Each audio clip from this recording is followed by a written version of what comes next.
let's set the pick down and explore some more barehanded playing.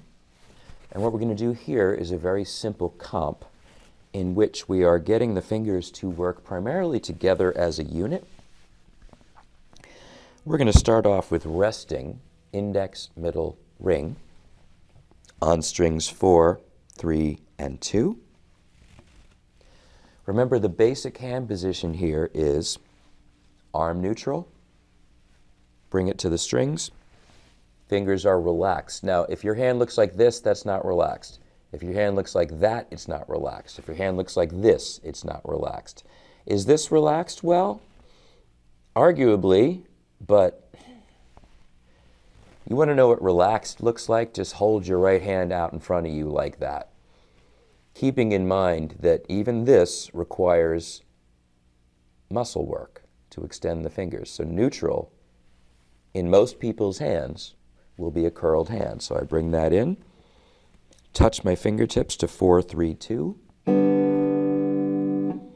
I want to feel the fingertip on each one of those 3 strings. I want to be able to bear down with a little bit of weight so I can gauge the resistance. And the movement is partly a pull this way and partly a pull that way. So there's an aspect of pluck, but there's also an aspect of lift. Now, I am not using fingernails. I do have nails on these fingers.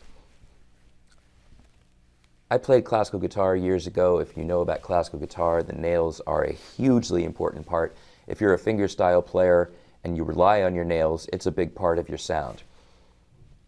I got to the point where I felt like even keeping up with them was just not working for me in the way that I was playing. I kept chopping off this one. The way that I play, going back and forth between nylon string guitars, steel string guitars, electric guitars, choose them up good. Some people find other solutions. They go and they will actually have wraps put on the fingers. That has its own set of issues that go with it. You come to your own conclusions.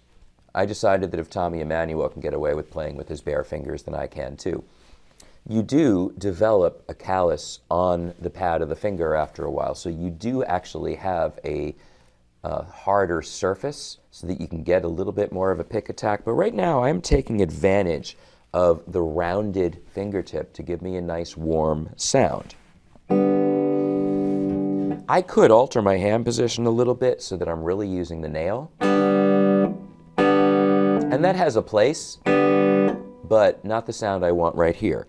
So notice the difference is in the rotation of my picking hand. If I want the nail, I'm turning in a little. Incidentally, I did have an easier time growing my nails when I stopped worrying about them. Oddly enough, how that works. But we're talking about a difference in the orientation of the hand, leaning in on the nail or rotating a little bit so I'm getting more of the center of the pad and a little more of a round sound, which is what I'm looking for here. Incidentally, I also have the guitar on the neck pickup for a little bit more warmth. I want softness here. And we're going to go for this F major 7 form. So here's our bass note F, middle is over here on the 2nd string, 1st fret. Paired ring and pinky sit very comfortably together on strings 4 and 3. Here's your F triad, here's your root, or octave, here's your 7th. You might observe that this looks an awful lot like an A minor chord, because it is if I just play with an A root, but if I play with an F root, it's an F major 7 chord. If you've ever heard it said that the bass player has the most power in a band, that's the reason why. You can take a chord, change the bass note, and have a new chord if nobody else changed anything.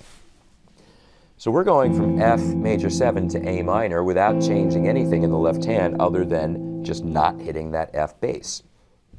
Here's a basic rhythm we're going to use.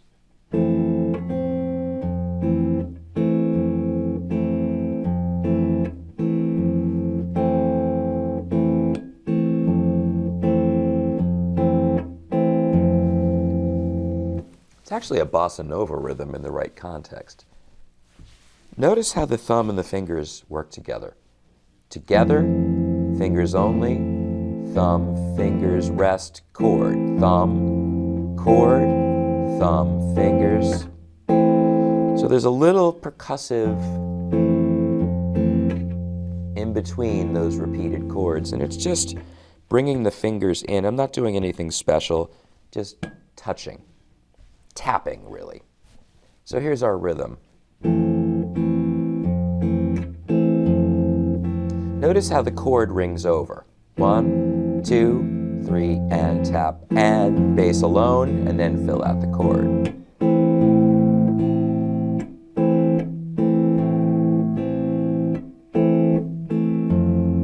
Then more bass. Bass, thumb, thumb, thumb, thumb.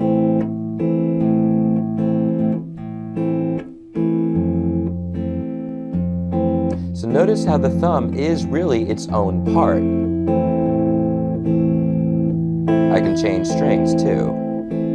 3, 2, 1, 4, 3, 2. Thumb, thumb,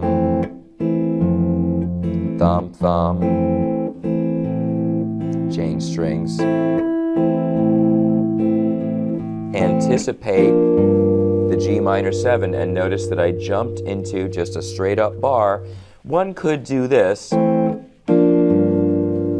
If that works better for you, I really do, especially on an electric guitar, prefer this. And once again, it's all about leverage. See where my thumb is?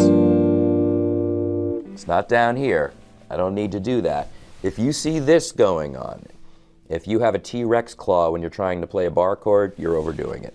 So, jumping into the triad, or the 3-note part of the chord, because that's anticipated, and a 4.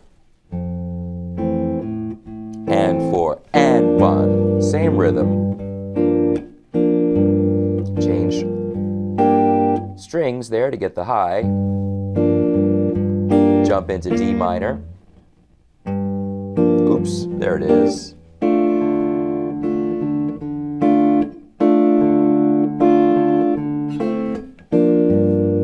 G minor.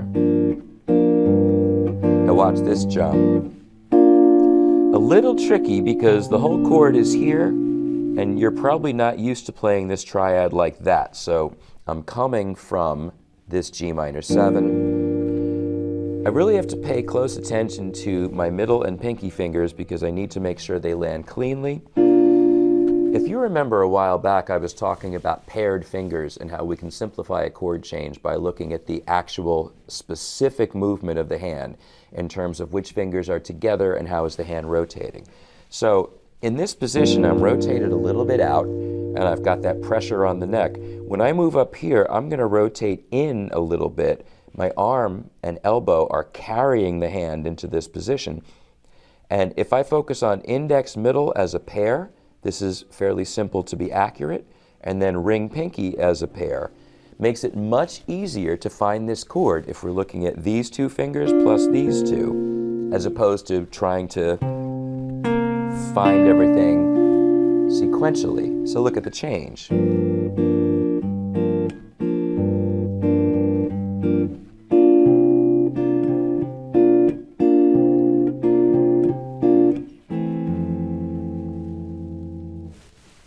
Now this is meant to be a blending background part. It's not a melody part or a lead part. It's not even as prominent as the comp part that we did earlier. But it's a nice way to fill out the rhythm, fill out the groove, and just provide a different texture.